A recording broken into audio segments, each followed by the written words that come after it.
So the average American makes $45,000 a year. The average dentist makes about $200,000 a year, and the average dental practice owner is making about $350,000 a year. As a dentist, you are going to be making significantly more than average, and this is going to require you to think about money a little bit differently than average. When you're making $45,000 a year, spending $25 a month on Netflix is a lot of money. The average person can save a lot of money by making some pretty small changes to their life. For instance, instead of going to Starbucks, making coffee at home. When you're making $40,000 a year, every purchase you make really matters. But once you get to the point that you're making $200,000 to $300,000 a year, the average dentist isn't going to go bankrupt because they forgot to cancel their Netflix subscription. As a dentist, you have to be a little bit careful when you're listening to financial gurus like Dave Ramsey. This type of generic financial advice is tailored for those that are making $40,000 a year, not for dentists making $350,000 a year. When you start becoming more and more wealthy, it's time to start focusing on bigger and bigger picture items. Things like what house you buy and what car you drive are going to have a much bigger impact on your financial success than how much money you spent on a coffee. The biggest risk for dentists is that they start to think of themselves as rich and then have to start spending the types of money that rich people spend in order to live in the fancy neighborhoods, go to the fancy hair salons, send their kids to the expensive private schools. You can buy a house for $350,000, or you can buy a house for $2 million. You can send your kids to a public elementary school, or you can send them to a $50,000 a year private kindergarten. If living in a bigger house or sending your kids to a more expensive school is important to you, that's great, you should do it. However, you need to be careful that you're doing it because it's what you want to do and not just because you're trying to keep up the appearance of looking rich in front of others. It's really easy as a dentist to allow your lifestyle to get out of hand. Just keep in mind that as you make more money, you need to spend even more time focusing on the big purchases and less time focusing on those small purchases. The next thing I want to talk about is debt. Wealthy individuals think about debt completely differently than someone making $40,000 a year. As a dentist, under no circumstance should you ever have credit card debt or should you ever have to finance the purchase of a car. If you are making $200,000 a year, there is no reason that you cannot save up $20,000 or $30,000 to buy a car. The problem comes when you convince yourself that you need to have a $50,000 to $100,000 car. If you have the money to buy that $50,000, $60,000 car and it's important to you, you're going to absolutely have the option to do that as a dentist. You're going to be making enough money. But if you have not yet made that money and saved it, there's no reason you should be buying this expensive car and paying substantially more because you're paying interest expense. The difference though with wealthy individuals and debt is wealthy individuals use debt to make money, not spend money. Instead of using debt to buy a new car, wealthy individuals use debt to buy assets that are going to cash flow more money than the payments on that debt.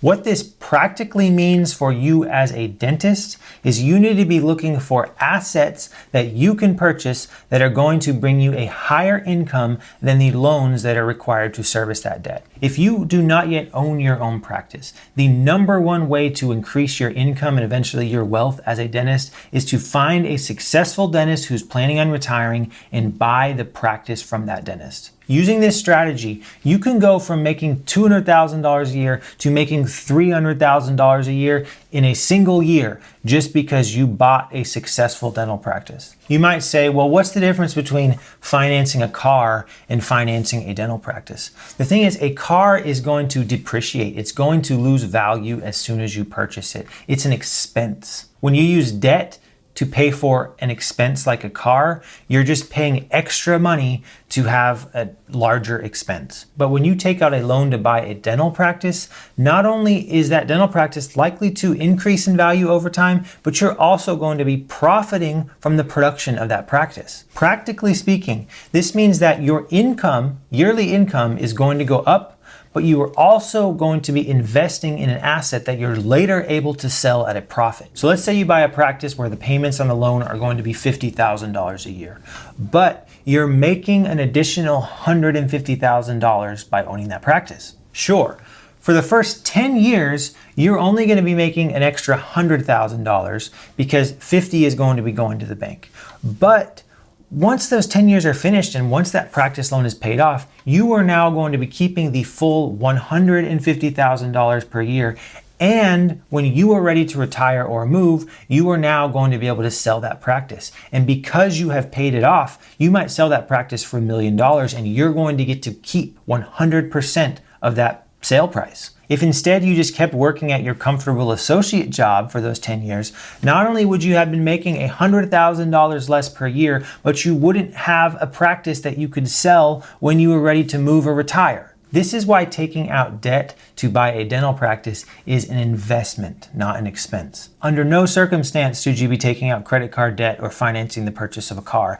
But if you can take out debt in order to buy a practice that's going to dramatically increase your income, it's absolutely worth it. The next thing I want to talk about is the abundance versus scarcity mindset. People who are poor have a scarcity mindset, which leads them to be afraid to take risks. It goes back to being in school, where failure on an exam is considered a bad thing. Most of us are just raised with the idea that failure equals bad. The problem is, maybe this works in school, but in real life, the people who are the most successful have failed the most. If you are truly trying hard to do something and fail, that's a sign that you're on the right path, because things that are hard to do take time in order to get better at. If you want to be wealthy, you are going to have to take some risks and you are going to fail sometimes. If you come at this from a scarcity mindset, you're going to be afraid to spend money. You're going to be afraid to take out a loan to buy a practice. You're going to be afraid to take out student loans in order to go to school. Wealthy people with an abundance mindset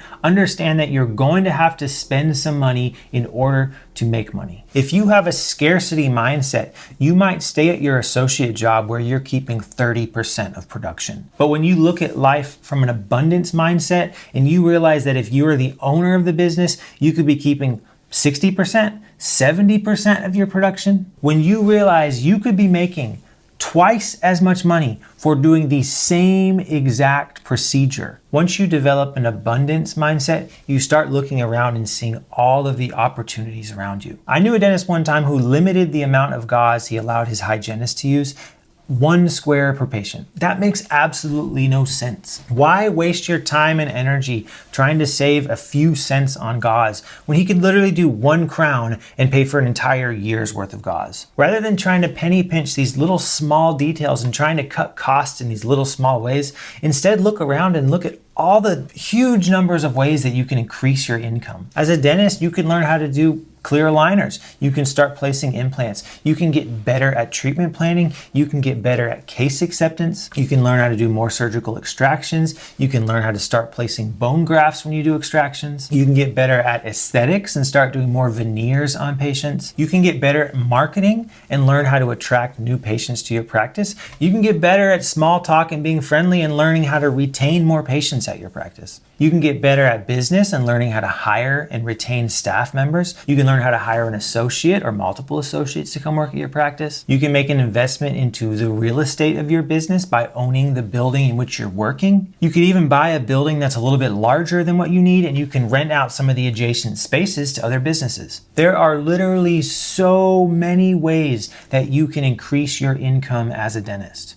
Don't be afraid to spend money on some CE courses so that you can learn how to do some more advanced procedures. Don't be afraid to hire a practice coach who can help you better understand how to run your business and find ways to be more efficient and more profitable. Don't be afraid to upgrade your equipment. If you need to buy a CBCT in order to place implants, buy the CBCT so you can start placing implants. I think a lot of dentists still have the mindset of when you're an employee, your income is fixed and you then have to start to come up with ideas of how to cut costs in order to be able to save money. But as a dentist, especially as a practice owner, your income is entirely dependent upon the actions and the decisions that you make. You could spend all this time trying to cut your costs and reduce expenses and make a bunch of your employees mad because you're being cheap on things, or you can just learn how to do a few extra procedures and grow your practice. Remember, when you increase the production at your practice, not only are you going to be making more money that year, but you are also going to be building up the value of your practice so that when you later sell it, it's going to be able to sell for more. Being a dentist means playing a different financial game than just being an employee at some business making $45,000 a year. If you can focus on the big decisions like your business and your house, then these smaller decisions like where you go out to eat really are not that big of a deal. Use debt as a tool to buy income producing assets, not as a tool to increase the amount of expenses you can accrue in a single year. And ultimately keep an abundance mindset so you can focus on finding new ways to grow your income, like buying a practice, increasing your case acceptance, and becoming better at treatment planning. As a dentist, you were in a really, really good position to live a really good life. You just have to make a few decisions right in order to set yourself up for massive success.